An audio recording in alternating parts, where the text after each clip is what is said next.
BBC Nepali सेवाको साँझपखबाट सञ्जय ढकालको नमस्कार।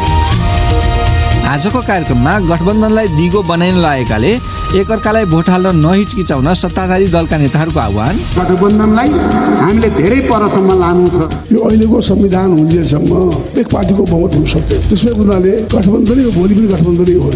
तर विपक्षी नेताले चाहिँ सत्ताधारी गठबन्धनलाई गरे कटाक्ष। चितवनका जनताले हल्का ढङ्गले लिए भने मेरी छोरीलाई भोट खर्चाएनन् भने ठुलो दुर्घटना हुनेछ। नेताहरूको चर्का अभिव्यक्तिले आचार संहिता उल्लङ्घन हुने चिन्ता। लोकतन्त्रलाई हर्काएको जस्तो, हप्काएको जस्तो, निष्पक्षताको लागि चुनौती जस्तो त्यस्तो खालको कुराहरू भयो। र अन्तर्राष्ट्रिय प्रसङ्गमा युक्रेनमा भएका श्रृङ्खलाबद्ध युद्ध अपराधका लागि रुसी फौजले न्यायको सामना गर्नुपर्ने एमनेस्टी इन्टरनेसनलको भनाई। सबभन्दा पहिला प्रमुख विश्व समाचार। सञ्जीव गिरीबाट समाचार सुन्नुहोस्। एमनेस्टी इन्टरनेसनलले युक्रेनमा 10 हप्तादेखि जारी युद्धमा आफ्ना सेनालाई अत्याचार गर्नबाट रोक्न रुसले केही नगरेको आरोप लगाएको छ।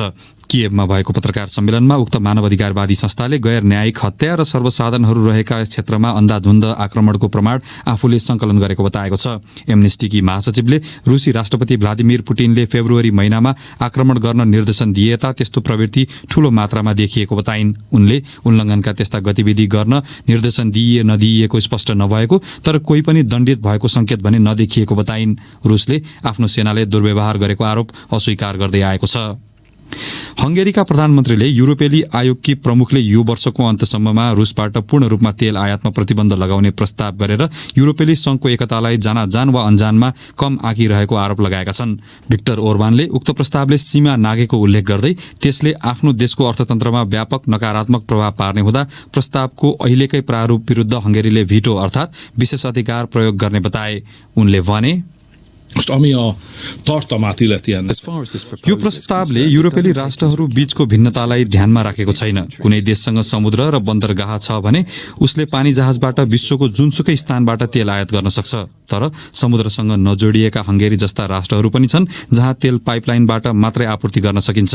हाम्रो तेल पाइपको दुई छेउ रुस र हंगेरीमा छ। यो तथ्य हो, हंगेरीका प्रधानमन्त्रीको भनाई।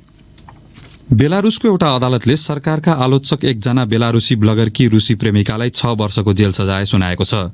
ती दुईलाई झण्डै 1 वर्ष अघि रायन एयरको उडानलाई मिन्स्कतर्फ मोडेर पक्राउ गरिएको थियो। सोफिया नाम गरेकी उनलाई समाजमा तनाव भड्काएको र गैर कानूनी रूपमा अधिकारीहरूको व्यक्तिगत विवरण संकलन गरेको आरोपमा दोषी ठहर गरिएको हो।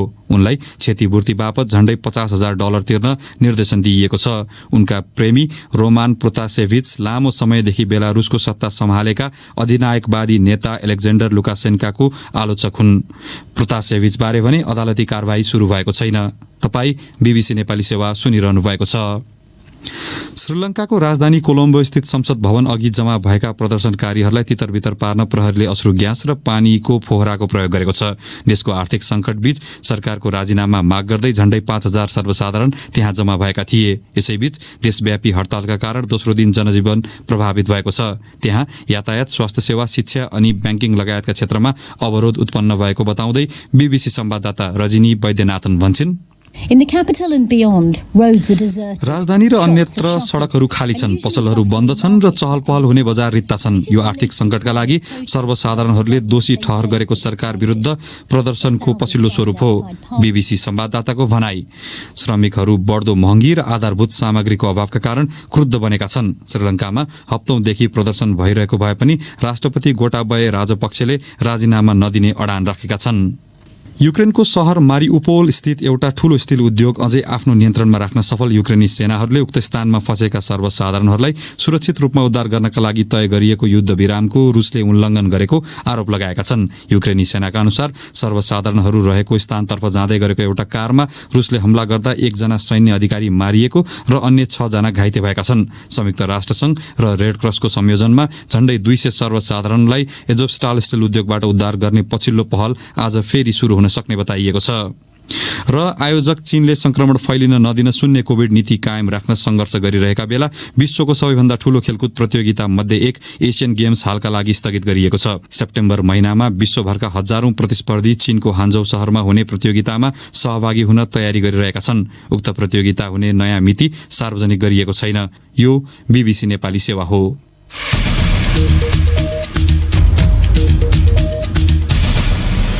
साँझ पखमा यहाँलाई स्वागत छ। नेकपा एमालेका अध्यक्ष केपी ओलीले चुनाव पश्चात गठबन्धन विनाश हुने भनेको भोलिपल्ट सत्ताधारी दलका नेताहरूले गठबन्धनलाई अझै दिगो बनाउने बताएका छन्। बिहिबार चितवनमा गठबन्धनलाई समर्थन नगरे दुर्घटना हुन सक्ने चेतावनी दिएका प्रचण्डले आज राजधानी काठमाडौँमा भने नरम भाषा प्रयोग गरेका थिए। एक रिपोर्ट।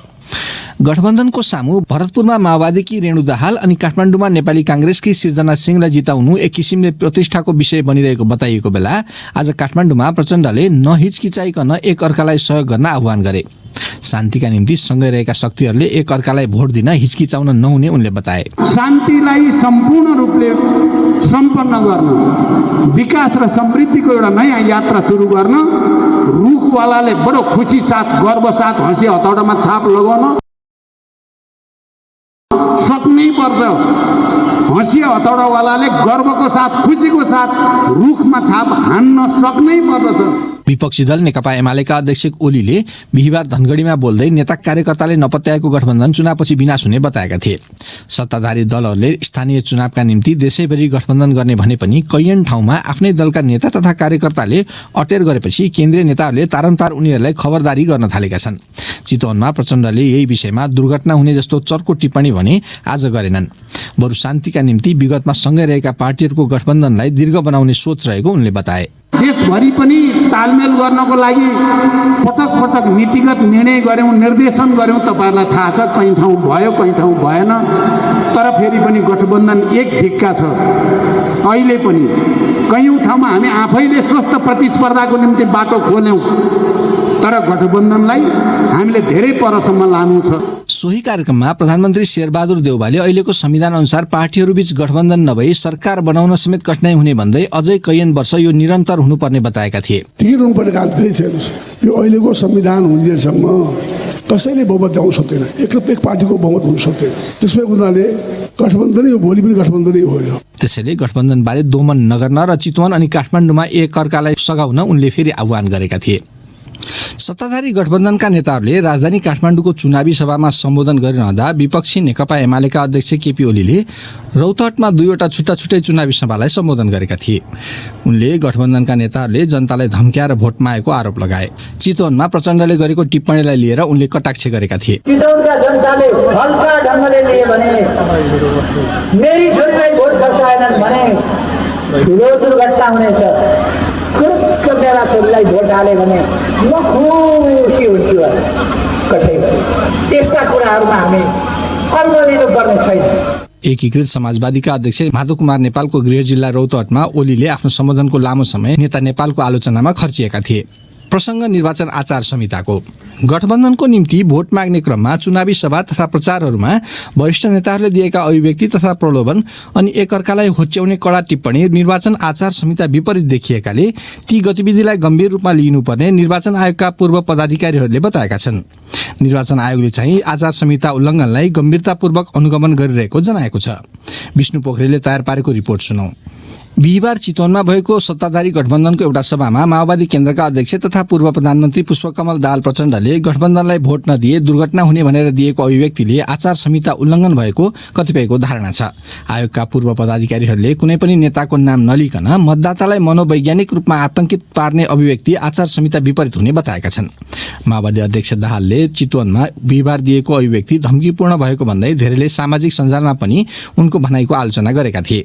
भूतपूर्व प्रमुख निर्वाचन आयुक्त नीलकण्ठ उप्रेतीले कुनै नेताको नाम नलिकन त्यस्ता गतिविधिलाई आचार संहिताको गम्भीर उल्लङ्घन भनेका छन्। यो त बुहारीलाई चाहिँ छोरो नपाएसँगै तँलाई चाहिँ घरमा बस्न दिन्छ भने जस्तो, लोकतन्त्रलाई फर्काएको जस्तो, हप्काएको जस्तो, अनि निर्वाचन प्रक्रिया र पद्धतिमा हुनुपर्ने स्वच्छताका निष्पक्षताको लागि चाहिँ चुनौती जस्तो त्यस्तो खालको कुराहरू भयो। यसअघि काठमाडौँमा नेकपा एमाले दलका तर्फबाट मेयरका उम्मेद्वार केशव स्थापितले द्वेषपूर्ण अभिव्यक्ति दिएको भन्दै आयोगले स्पष्टीकरण सोधेको थियो। पूर्व कायम मुकायम प्रमुख निर्वाचन आयुक्त दोलखबहादुर गुरुङ आयोगले आचार संहिता लागू गर्दा पूर्ण रूपमा निष्पक्षता अपनाउनु पर्ने बताउँछन्। कसैलाई काखा, कसैलाई पाखा, ठुला दललाई चाहिँ लचकता अथवा उनीहरूले गरेको चाहिँ आचार संहिता उल्लङ्घनलाई देखे पनि नदेखेको गर्ने, सुने पनि नसुनेको गर्ने, अनि चाहिँ कारबाही गर्दाखेरि चाहिँ अलिकति हिचकिचाउने अथवा ढिला प्रक्रिया लैजाने यो गर्नुहुन्न। तर सत्ता गठबन्धनको नेतृत्व गरिरहेको दल नेपाली कांग्रेसका वरिष्ठ नेता रामचन्द्र पौडेलले प्रचण्डको अभिव्यक्तिको प्रतिरक्षा गरेका छन्। अहिले कुरा त सामान्य रूपमा त्यसलाई चाहिँ म दुनियाँ खुला थियो गरे त्यसलाई अब अलिकति चाहिँ प्रेसमा दबाएर चलाएर आयो। मलाई त त्यस्तो त लागेको थिएन, त्यही सुनेको थिएँ म, त्यही थिएँ। अहिले त उचाल्ने त चुनावको बेलामा प्रतिस्पर्धीले उचाल्छन्, त्यो राष्ट्रिय कुरा हो। निर्वाचन आयोगका अधिकारीहरूले चाहिँ आफूहरूले आचार संहिता उल्लङ्घनलाई गम्भीरतापूर्वक लिएर निरन्तर अनुगमन गरिरहेको बताएका छन्। संघ र प्रदेशका मन्त्री र उम्मेद्वार सहित विभिन्न व्यक्तिहरू विरुद्ध करिब 40 वटा उजुरी परेकोमा केहीको टुङ्गो लगाइएको अधिकारीहरूले बताए। हालसम्म सबैजसो ठूला पार्टी सहित 30 भन्दा बढी राजनीतिक दललाई आयोगले स्पष्टीकरण सोधेको जनाएको छ। आचार संहिता उल्लङ्घनका हकमा निर्वाचन कसुर तथा सजाय ऐनले 1 लाख रुपैयाँसम्म जरिवाना र विभिन्न कसुर अनुसारको कारबाही गर्न सक्ने व्यवस्था गरेको आयोगका अधिकारीहरू बताउँछन्। वैशाख 30 गते हुने स्थानीय तह निर्वाचनका लागि गत चैत 25 गतेदेखि आचार संहिता लागू भएको हो। अब अर्को सामग्री। तराई मधेसका सिमानाका जोडिएका जिल्लाहरूमा निर्वाचन प्रचार प्रसारमा भारतीय गाडीको पनि प्रयोग भइरहेको देखिएको छ। निर्वाचन प्रचार प्रसारमा भारतीय गाडीको प्रयोग गर्न नपाइने भनेर निर्वाचन आयोगले पत्राचार गरे पनि निर्वाचन आयोगको निर्देशनलाई बेवास्ता गर्दै प्रचार प्रसारमा प्रयोग भएको देखिएको प्रत्यक्षदर्शीहरूले बताएका छन्। वीरगञ्जबाट माधुरी महतोको रिपोर्ट। निर्वाचन आचार संहिता 2078 को बुधा 13 को जमा चुनावी प्रचार प्रसारमा विदेशी नम्बर प्लेटको सवारी साधनलाई अनुमति पत्र नदिइने उल्लेख गरिए पनि उम्मेद्वारहरूले त्यसलाई बेवास्ता गर्दै चुनावी प्रचार प्रसारको क्रममा भारतीय नम्बर प्लेटको गाडी प्रयोग गरेको पाइएको पर्साको ग्रामीण भेगका राजीव शाहले बताए। चुनाव प्रसार कार्यक्रममा विशेष गरी भारतीय गाडीहरू प्रयोग गर्दै आइरहेको छ। विशेष गरी अब हाम्रो बोर्डर एरिया भएको कारणले भारतीय गाडी प्रयोग भयो। खुल्लाम रूपमा भारतीय गाडी नम्बरहरू प्रयोग गर्दै आइरहेको छ। निर्वाचन आयोगले लागू गरेको निर्वाचन आचार संहिता विपरीत गर्न नहुने काम बिहानदेखि बेलुकासम्म लाउड स्पिकरमा समेत कानै फुट्ने गरी चुनावी प्रचार प्रसार गर्नुका साथै विदेशी नम्बर प्लेटका गाडी पनि विभिन्न पदमा उम्मेदवारी दिएका राजनैतिक दलका वा स्वतन्त्र उम्मेद्वारले निर्बाध रूपमा प्रयोग गरिरहेकोले दुर्घटनाको जोखिम पनि बढेको बताउँछन् जनकपुरका रामवरण महतो। ध्वनि प्रदूषण त्यस्तै छ, अब बसिन सक्ने त्यस्तो अवस्था आइसकेको छ। यतातिर एकदमै इन्डियाको गाडी म्याक्सिमम युज भइरहेको छ। भित्रभित्र चाहिँ गतवाई एकदमै कुदाइरहेको छ। प्रचार प्रसारकै क्रममा गाडीले एउटा एक्सिडेन्ट पनि गरेको रहेछ। जस्तै जलेश्वर भयो, त्यसपछि तपाईँको जनकपुर भयो। यो क्षेत्रमा एकदम प्रशस्त म्याक्सिमम छ। प्रशासनमा कुनै उल्को देख्दिन। निर्वाचन आयोग त्यसपछि यहाँको निकायहरू एकदमै ध्यान दिनु पर्यो। निर्वाचन आयोगले पनि निर्वाचन आचार संहिता उल्लङ्घन गरेका दल वा उम्मेद्वार तथा राजनीतिक दलका प्रमुख नेताहरूलाई समेत सचेत गराइएको तथा कारबाही समेत गर्न निर्देशन दिएको जनाएको छ। निर्वाचन आयोगका सहप्रवक्ता सूर्य प्रसाद अर्याल। आयोगले उठाएको र आएका उजुरीहरू चाहिँ निर्वाचन खर्चका सम्बन्धमा छन्। त्यो भाषणमा होच्याउने, गाली गर्ने, अपमान गर्ने जस्ता कुराहरूसँग सम्बन्धित छन्। नगद प्रयोग गरेर मत मागेको जस्ता उजुरीहरू यावत कुराहरू चाहिँ आएका छन्। 37वटा उजुरीहरूलाई कारबाहीमा राखेका छन् र अरू विभिन्न प्रकृतिका छन् ती चाहिँ अहिले अध्ययनकै क्रममा रहेका छन्। भारतीय गाडीहरू प्रयोग गरेर त्यस्ता खालका चाहिँ उजुरीहरू आयोगमा पायो भने आयोगले चाहिँ स्थानीय प्रशासनलाई भनेर तुरुन्तै कारबाहीको दायरामा ल्याउने र गाडीलाई निर्वाचनभरि चाहिँ जफत गरेर राखिन सक्छ। भारतीय गाडी नेपालको गाडी भन्दा सस्तो पर्ने भएकोले नेपालतर्फका राजनीतिक दल वा उम्मेद्वारहरूको रोजाइमा चुनावका बेला भारतीय गाडी नै बढी पर्ने गरेको छ। माधुरी महतो, BBC वीरगञ्ज। देशभरि थरीथरीका चुनावी गठबन्धन मात्र होइन, एउटै जिल्लाभित्र पनि फरक तालमेल भएका देखिएका छन्। पूर्वी नेपालको झापामा एउटा गाउँपालिकामा राप्रपालाई एक्ल्याइएको छ भने अर्कोमा एमालेलाई एक्ल्याइएको छ। राप्रपा अध्यक्ष राजेन्द्र लिङदेनको क्षेत्र कचनकवल गाउँपालिकामा राप्रपालाई अन्य दलले एक्ल्याए जस्तै नेकपा एमालेका अध्यक्ष केपी शर्मा ओलीको गृहनगर दमकमा अन्य दलले एमालेलाई एक्ल्याएका छन्। झापाबाट उमाकान्त खनालले पठाएको रिपोर्ट सुनौ। खाल खालको चुनावी तालमेल देखिरहेको अवस्थामा झापाको दमक नगरपालिकामा कचनकवल गाउँपालिकाको भन्दा ठिक विपरीत चुनावी ध्रुवीकरण देखिएको छ। दमक नगरपालिका एमाले अध्यक्ष केपी शर्मा ओलीको गृहनगर पनि हो। त्यही नगरमा राप्रपा सहितको गठबन्धन बनाएर एमालेलाई एक्ल्याएका हुन्। सत्ता गठबन्धनले राप्रपाका नेता राम थापालाई मेयरको उम्मेद्वार बनाएको छ। 2074 सालको चुनावमा उनी एमालेका रोमनाथ ओलीसँग पराजित भएका थिए। त्यो बेला मेयरका उम्मेद्वार ओलीले 10,806 मत ल्याउँदा थापाले 7,655 मत पाएका थिए। त्यसअघिका चुनाव पनि पटक पटक हारेका थापा यसपटक पनि नगर प्रमुख पदमा उम्मेद्वार बनेका छन्। मेरो त अब वर्षौं पटक हारियो, अब हारेको मान्छेले जितेको चिज हो नि। जहिले पनि दोस्रोको दोस्रो, यही बाटोले पहिलो भयो भइएन नि त। पूर्व प्रधानमन्त्री एमाले त्यसैमा पनि सशक्त होइन, यी सबै कुराले उनी अब त्यसै हुन्, अब डरो पनि त लुलो हुन सक्छन् कि। एमाले भने निवर्तमान उपप्रमुख गीता अधिकारीलाई प्रमुख पदको उम्मेद्वार बनाएको छ। सबै एकातिर भए पनि आफूले सामान्य ढंगले लिएको अधिकारी बताउँछिन्। मैले त एकदम सामान्य ढंगले लिएको छु। अब को कसरी कोसँग के मिले भन्दा पनि अब आम नगरवासी दाजुभाइ दिदीबहिनीहरूले हामीलाई विश्वास गर्नुभएको छ, हामीले काम गरेका छौँ। त्यो आधारबाट उहाँहरूले हामीलाई मूल्याङ्कन गरिरहनु भएको छ एकदमै सहज ढंगले। सत्ता गठबन्धनका 13 दल हुँदाहुँदै किन दमकमा राप्रपाको सहारा लिनु पर्यो? नेपाली कांग्रेस झापाका सभापति देवकुमार थेबे भन्छन्, अब राप्रपाको उपस्थितिलाई हामीले हैमहस्ते गरिदिन खोजेका, त्यही स्ट्रङ भएर मानिदिएको हामीले। राप्रपाको उपस्थिति दमकमा स्ट्रङ छ, त्यसकारणले गर्दाखेरि राप्रपालाई अगाडि सारे हो। कति 30 वर्ष कति वर्षमा त नदी पनि फर्किन्छ अरे भन्थे नि। यो 30 वर्ष त शासन त्यहाँ नेपाल कम्युनिस्ट पार्टीले नै गरेको, केपीओले नै गरेको। तर एकजना व्यक्ति निर्णायक नभएको एमालेका प्रदेश 1 सचिव चिन्तन पाठकको भनाइ छ। मुख्य कुरा एउटा व्यक्ति निर्णायक होइन र मेयरको रूपमा अगाडि साथी राखेको बिचमा उनीहरूको बिचमा पनि एक खालको अन्तर्विरोधहरू छ। दमक क्षेत्रमा जुन खालको तपाईँ विकास निर्माणका कामहरू गर्यौं त्यो ढङ्गबाट विजय निकाल्नका लागि लागेका छन्। खोलो फर्किन्छ या व्यक्ति निर्णायक हुँदैन, त्यो भने मत परिणामले देखाउने नै छ। उमाकान्त खनाल, BBC, झापा। अब पालो श्रोता प्रतिक्रियाको प्रस्तुत गर्दैछन् साथीहरू स्वेच्छा राउत र सृजना श्रेष्ठ। स्थानीय तह निर्वाचनका लागि राजनीतिक दल र उम्मेद्वारहरू अहिले प्रचार प्रसारमा व्यस्त छन्। तपाईहरूले आफू रहेको स्थानमा चलिरहेको चुनावी अभियानमा के राम्रा र के नराम्रा पक्षहरू देख्नु भएको छ भनेर आज हामीले सामाजिक सञ्जाल फेसबुक र ट्विटरमा सोधेका थियौं। प्राप्त जवाफमध्ये केहीलाई हामीले यहाँ कार्यक्रममा समेटेका छौं। फेसबुकमा मनोज कुमारले लेखेका छन्, चुनावी अभियानमा प्रत्यक्ष रूपमा बालबालिकालाई बढ़ी प्रयोग गरेको पाइन्छ। उम्मेद्वारको खर्च अत्याधिक र अनावश्यक बढेको छ। दलहरूको घोषणा पत्र अनुसार उम्मेद्वारले प्रचार प्रसार गरेका छैनन्। यतिसम्म कि स्थानीय तहको बारेमा अधिकांश उम्मेद्वारलाई थाहै छैन भने जनतालाई त झन् के थाहा हुनु। अनावश्यक रूपमा पर्चा र झण्डा झुन्डिएको देखिन्छ, अर्थात आचार संहिताको बारेमा थाहा नै छैन जस्तो लाग्छ। सुशीला सिलवालले यसपालि वैशाखमा दशैं लागेको बताउँदै लेखेकी छिन्, नाचगानको मौसम छ। एक दलले अर्को दललाई लान्छना लगाउन भ्याइ नभ्याइ छ। जेसुकै होस्, अब 30 गतेसम्म त हो हेर्ने भनेकै। राजेन्द्र श्रेष्ठ एक हुल मान्छे जीप गाडी र मोटरसाइकलको ताँतीले चुनाव आए जस्तै मेला जात्राको झल्को दिइरहेको बताउँदै लेख्छन्, यसले स्थानीय तहको होटलहरूको व्यापार बढेको छ। बाख्रा कुखुरा बेच्न साना किसानलाई सहज भएको छ। आर्थिक चहल पहल बढेकै छ। तर खर्चिला नेताहरू पछि इमान्दार नहुने, अनियमितता गर्ने, अहिलेको खर्च उठाउन लाग्ने सम्भावना पनि उत्तिकै देखिएको छ। रमाइलो पक्ष चाहिँ सबै हैसियतवाला वा हैसियतविहीनले उम्मेद्वारको नमस्कार पाएका छन्। आचार संहिता एकातिर व्यवहार भने अर्को रहेको उल्लेख गर्दै ट्विटरमा सुजन पण्डित लेख्छन्, तथा नाम गाली हल्ला खल्ला निकै छ। यो गर्छौं त्यो गर्छौं भन्दै आश्वासन बाँड्नेहरूको पनि लर्को छ। पहिला यति गर्यौं, अब यो गर्छौं भन्नेहरू पनि छन्।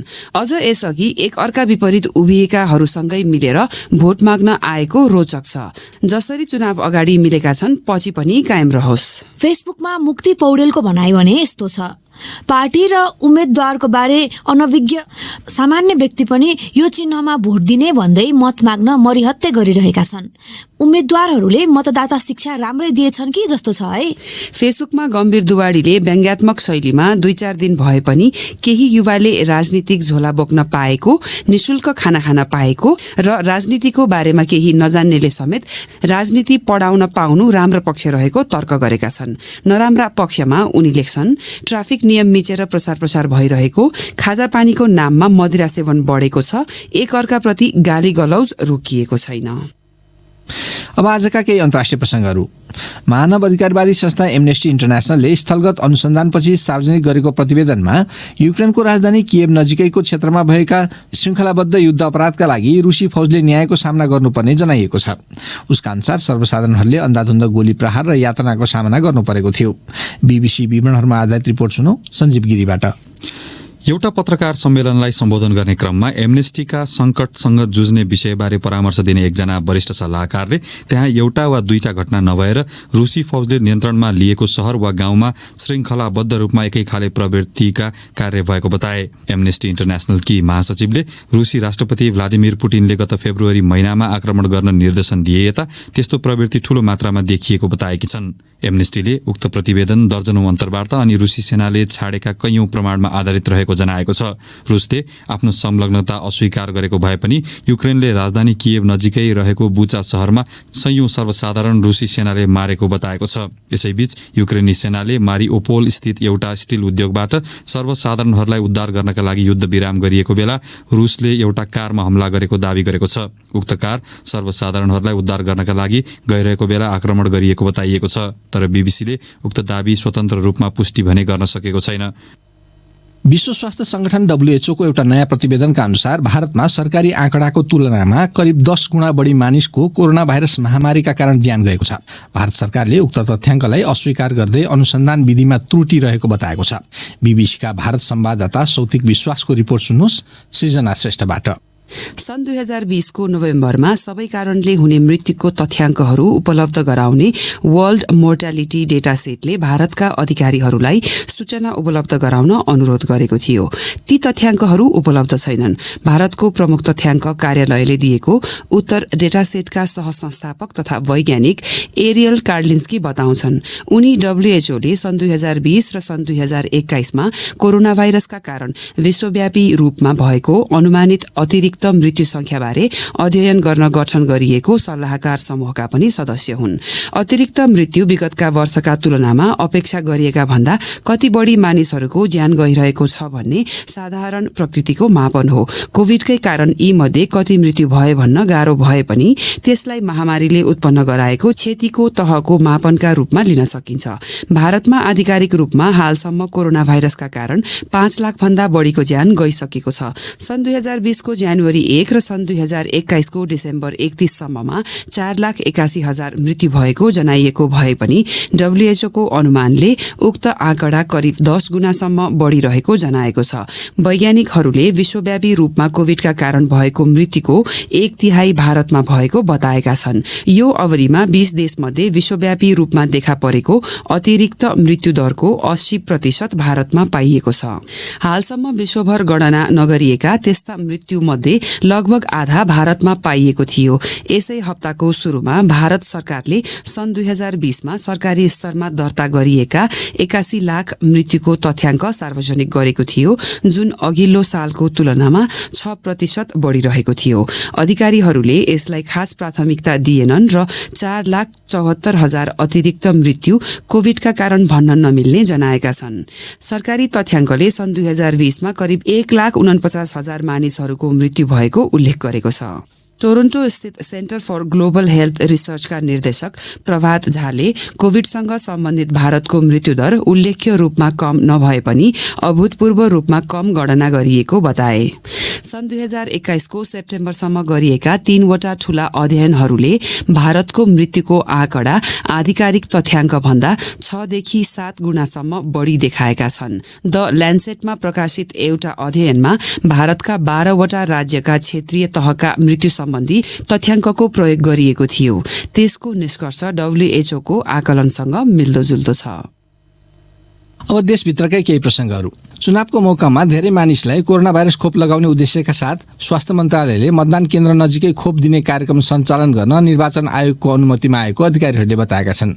18 वर्ष माथिको उमेरका ठूलो संख्याका मतदाता भोट खसाल्न मतदान केन्द्रमा गएका बेला छुटेकाहरूलाई खोप लगाइदिन अवसर मिल्न सक्ने उनीहरूको भनाइ छ। बिन्ता दाहालले तयार पारेको एक रिपोर्ट।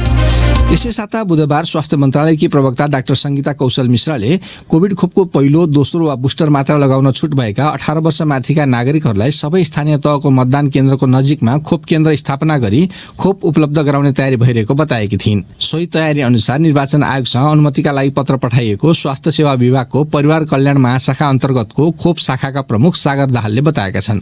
निर्वाचन आयोगको तथ्याङ्क अनुसार देशभरि 21,955 मतदान केन्द्र रहेका छन्।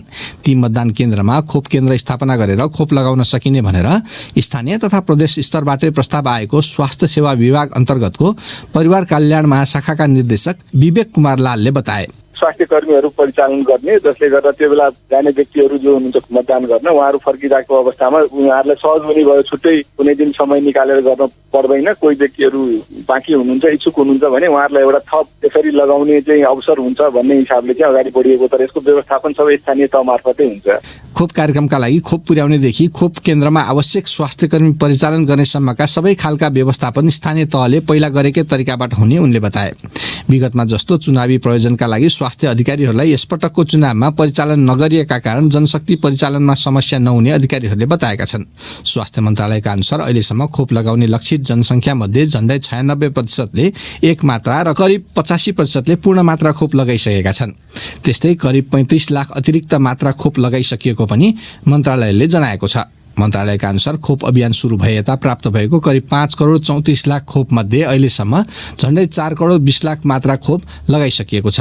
बाँकी खोप मध्ये केही खेर गएको भए पनि अझै करिब 1 करोड मात्रा खोप खपत गर्नै बाँकी रहेको मन्त्रालयले जनाएको छ।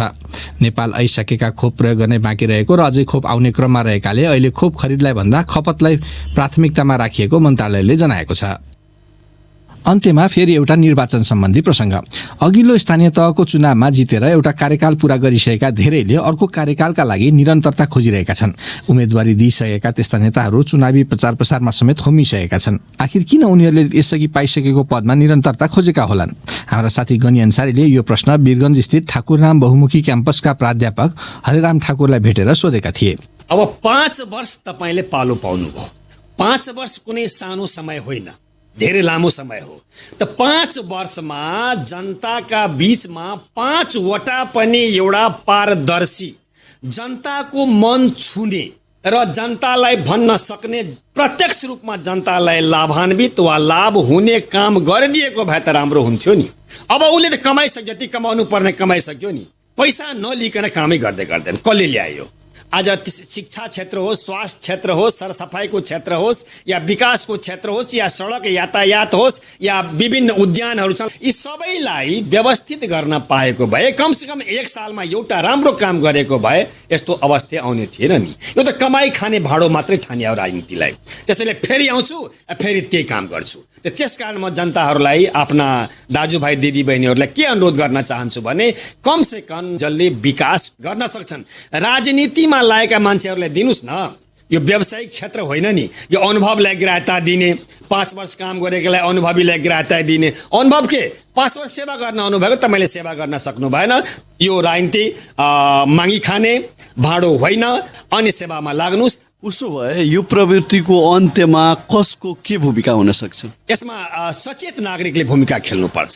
आज कस्तो दुर्भाग्य छ, पुरै महानगरपालिकामा एउटा उपमेयर महिला हुनुपर्ने, एउटा महिला सशक्तिकरण अन्तर्गत एकजना पनि महिला छैन। एकजना महिला पार्टीबाट विक्षुब्ध भएर बाध्यतावश एकजना एउटी महिलाले तपाईँको यो उपमेयरमा स्वतन्त्रबाट उम्मेदवार दिएकी छिन्। त्यसकारण महिलाहरूको ठाउँ अहिले अटोमेटिक के हो, यस्तो सिस्टम आइदियो गठबन्धन सरकारले गर्दा महिलाहरूको उपस्थिति, महिलाहरूको सहभागिता पनि न्यूनता आएको छ। त्यसकारण हामी सचेत नागरिक, शिक्षित नागरिक, बुद्धि विवेक भएका नागरिकहरूले के गर्नुपर्छ भने आफ्नो मतलाई दुरुपयोग गर्नु हुँदैन। कुन व्यक्तिले यो महानगरलाई एउटा स्वर्णिम नगर, एउटा स्मार्ट सिटी, सबै सफा सुधरा हरियो वन नेपालको धन हामी भन्छौँ। पुरै सहरलाई हरियो कसले बनाउन सक्छन्? सडक यातायातलाई, कुलोलाई, नालालाई कसले सुरक्षित गर्न सक्छन्? स्कुललाई, कलेजलाई, यहाँ विश्वविद्यालयको आवश्यकता छ। ती कुराहरू अहिले फोकसमा हामी आर्थिक राजधानी बनाइदिने, यो बनाइदिने, त्यो बनाइदिने, स्विट्जरल्यान्ड बनाइदिने, यस्ता असम्भव कुराहरू ल्याएर जनतालाई बाँड्नु हुँदैन।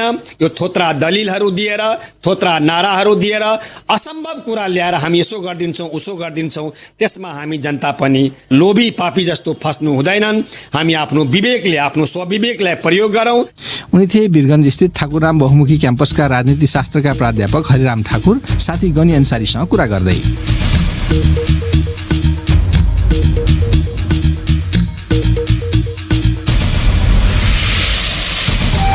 हस्त यसका साथै BBC नेपाली सेवाको साँझ पख यहीँ सकिन्छ। हामीलाई चाहिँ सोमबार बिहान 7:15 बजेसम्मका लागि बिदा दिनुहोस्। नमस्कार।